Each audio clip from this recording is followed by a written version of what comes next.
This is a completely original idea and in no way a rip-off of this video. Basically, a character being forgiving towards someone that has hurt them personally, like an abuser, and it being portrayed as a bad thing. Survivors are often angry, and that could be either approved of as empowering or frowned upon as vengeful.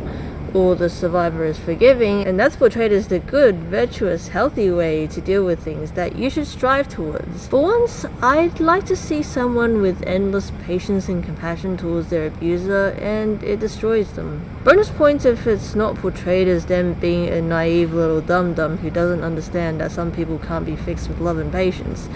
There are instances of the cheerful Pollyanna who sees the good in everyone being portrayed as wrong, but when it's something like resentment is swallowing poison and expecting the other person to die so I must forgive for my own peace of mind, or being mad at them makes me no better than them so I must forgive them to be the better person, I always see that portrayed as the wise, mature mindset, rather than repression or avoiding working out your own feelings about your trauma, or a rigid, short-sighted stance that certain feelings and actions are inherently wrong regardless of context or consequences. Like that yelling at your partner to scare them away so they'd leave you alone is just as bad as yelling at your partner to scare them into staying with you and doing whatever you say.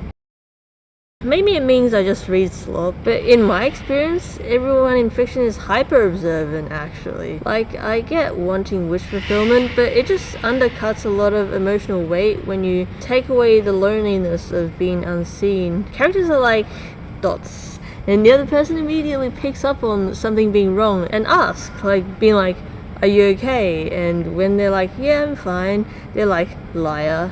You're thinking about your dead sister, aren't you? I can tell by that way your eyes are a millimeter off of eye contact, not to mention you're breathing 0.0001 milliseconds per hour quicker than usual. And they're always right. In real life, people who are quick to make assumptions like that, insisting they know your feelings better than you do, are wrong 99% of the time, and are super annoying at best, and manipulative or outright abusive at worst. Related to the above, just like mind reading, found families is wish fulfillment. But the reality is, most of us aren't going to bump into strangers and come to care about them like family. Even casual friendships are a struggle to maintain. I want a story where someone wants to get together a found family, but they have trouble rounding people up and people just kind of disperse and do their own thing. Maybe it's because my main form of socialization in real life is university clubs, but from where I stand, the drop-off rates of social groups, as portrayed in fiction, is unrealistic as fuck. Or, like, someone wants a found family, but they're afraid of approaching the other characters consistently because they're afraid of harassing them or intruding on their life. Like, if someone was super angsty and was like, leave me alone, why do you care? Every time I try to talk to them, I would probably just, like, leave them alone. Not because I think they're a jerk or anything, or that they don't deserve my friendship, but just for their own sake, because I feel like I'm disrespecting their wishes if I keep trying to talk to them. And like, even someone like me who isn't really, at least I don't think I come across as super defensive or trying to push people away, I still don't really get people trying to adopt me. Like, people generally just leave me alone and not really try that hard to bring me into their fold or anything like that. Basically, what if you did the will they won't they thing that everyone's tired of in romance, except for found families? You've heard of cartoonishly evil characters who like kill orphans for no reason, but I don't see as many cartoonishly good characters that will like cut off their arm to feed an orphan. Like, just a ridiculously good person. Not necessarily in the sense that they always end up being maximally helpful in practice, but they're selfless and they always choose to forgo anger, envy, resentment, etc. towards others. Not necessarily towards themselves, as they probably think it'll drive them to be more vigilant against failing others. I don't just mean the trope stupid good either. They're not necessarily doing this because they literally can't comprehend some people are committed to evil and can't be reasoned with. Like someone who's good to you even if you don't deserve it, and they know full well you don't deserve it.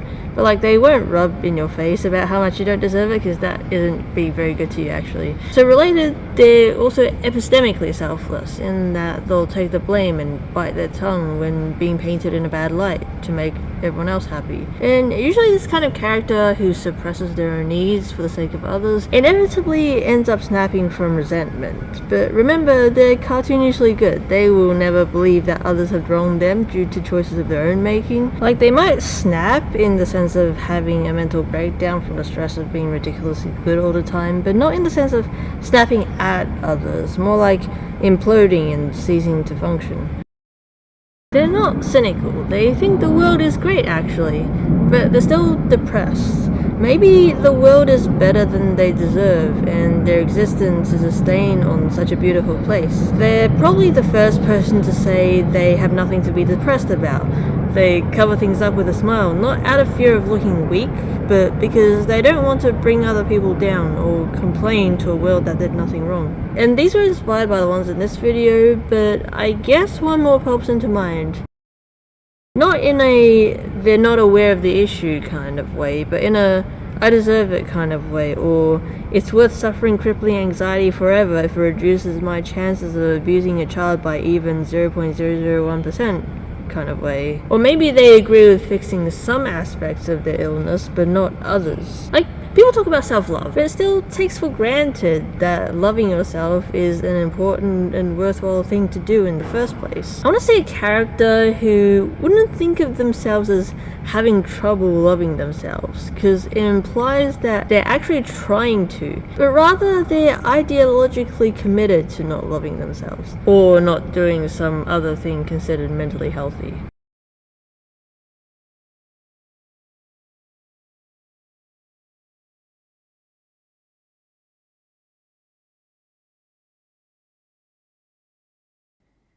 Anal, bang bros, BDSM, blowjob, boobies, coming, cumshot, cunt, dick, dildo, fuck ass, gangbang, genital, grope, ISIS, molest, suicide, poops, rape, shat, shit, slut,